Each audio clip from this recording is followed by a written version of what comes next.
Si voleu veure l'individu que no va pagar la zona blava i l'altre individu que sí que va pagar zona blava. Com acabarà esta història? El yin i el yang, diu aquell. No el tenim ja. Tens un poc de bocadillo en el teu aioli, Pelayo. I ara un poc de blanquet en la boca. Les últimes pàgines d'un llibre, sentir la pluja sobre la pell i veure com desperta el dia.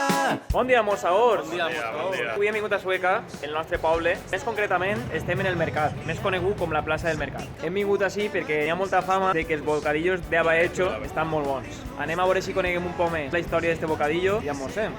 Diferents, i plou allà on ens falta l'aigua, i algú que està en guerra fa la pau. Mital està de camí, tio. Això no pot ser, és una poca vergonya. Que estic morint-me de son, que ha dormit 3 hores només. Què tal que collons fa? Ja sé que ens trencarem, que ens caurà a terra el món. Ja sé que plorarem. El uniforme de mossaor. I que podem perdre. Què opineu vosaltres de la picadeta? Els olives resten molt la valoració, Que no estiguin les olives? Amb un mes en Sueca que està l'olivero. O així en el mercadet, una ensaladeta, no? Vosaltres què opineu de la picadeta, xics? Ahora, per mi se me queda prou curta, la veritat. Ara mateix on estem? Ja estem en el mercat central de Sueca. El millor poble del món, hi ha que remarcar això. I per què han vingut així? Perquè tenen el millor abahecho del món. Bueno, i tu qui eres, que no han presentat a la càmera? Xavi? Jo vinc així, perquè ho vaig dir a Néstor. Ojo, La ruta és una Chermanor. Mira, cuidado, ojo, cuidado. això ja puja el 10. Tenim una especialitat de la casa de tortilla en ceba amb mandugues d'abahecho. Un entrepà explosiu. El ayer de Pelayo no està. El millor moment quan Pelayo fica jo i el seu bocadillo. Tu no escatimes, Pelayo, tu, tranquil, sense catimar, eh? Home, clar que sí, Tortilla de querilles i llonganiseta. Mira, la tortilleta és com si l'haguera fet amb abuela, costa de categoria. I la llonganiseta, la veritat és que està molt bona, Yo lo he hecho del Mon. Preparat per mi ho l'haver hecho del món. En allioli. Carn de cavall en alls tendres, encara que m'haguera agradat un poquet en querilletes, però diu que no n'hi haven. Fantasma. El que és el pa està molt bo, la carn de cavall està bé, està bona. Si fora la brasa, clarament estaria millor i a mi me falten pues, les querilletes en el bocadillo, però el resto està bo, està bo. Per això és un bocadillo, teniu que dir-ho fit. Fit rus. Fit rus. Aquí tenim el famós bocadillo d'Abahecho. Ara li ficarem un poc d'allioli. Diuen que és el millor Abahecho del món sencer. Com està l'Abahecho, Arnau? I el bocadillo d'Abahecho? Pelayo, tu no abuses, no? De l'allioli. I quan mireu el bocadillo de Pelayo, tu, seràs sangonera? Allioli amb mandonguilles. Tens un poc de bocadillo en el teu allioli, Pelayo. I ara un poc de blanquet en la boca. I que estàs comentant-me que no havies ficat zona blava, no? Tindrà sort Pelayo i no n'hi haurà multa? No existeix.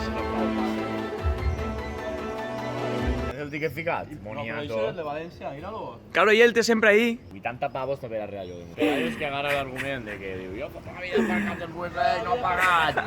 Con Pelayo té 75 anys. Tota la vida per cada dies no va passar malament. Mai passarà. Picadeta. Jo crec que li posaria, tenint en compte la qualitat del pimentón i de la zamorra, un 8,32. Que pareix molt fort i la tomaca, per tant es mereix ja menys d'un 6,53 o un 6,50. És que la tomaca ja mos l'ha menjat. Pues no sé què estàs dient-me tu a mi, tio, de que no n'hi ha tomaca. Es el marell. Poca broma. És veritat, bro. Per favor, el tomaca challenge. Mullada. Viure l'estiu sota l'aigua clara, ballar borratxos la nostra cançó. És el propietari del bar.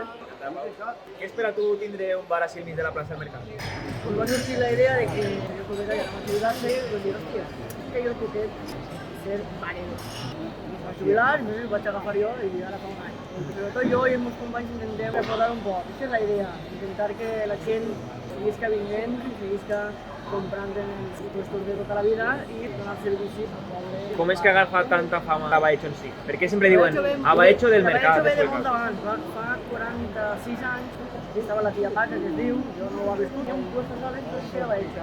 Però de bar? Sí, tenía, en aquella época tenía 4 botellas y la Abahecho, justo todo. A partir de ahí va triunfando, venía a per la Abahecho. Esa receta pasada al anterior propietario y después de la vida.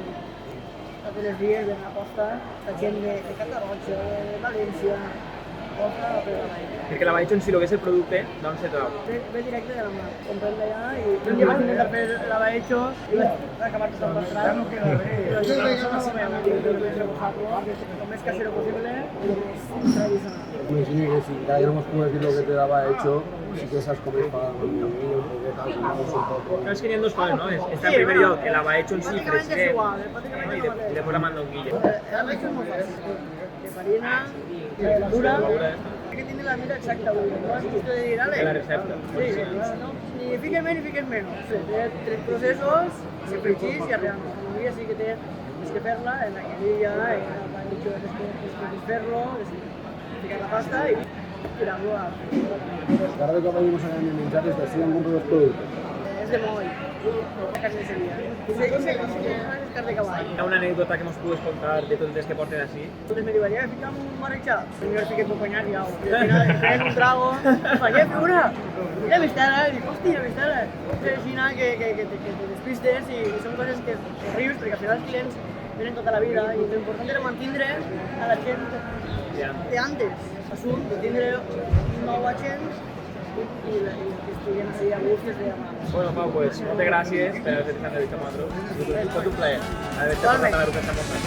Gràcies a vosaltres.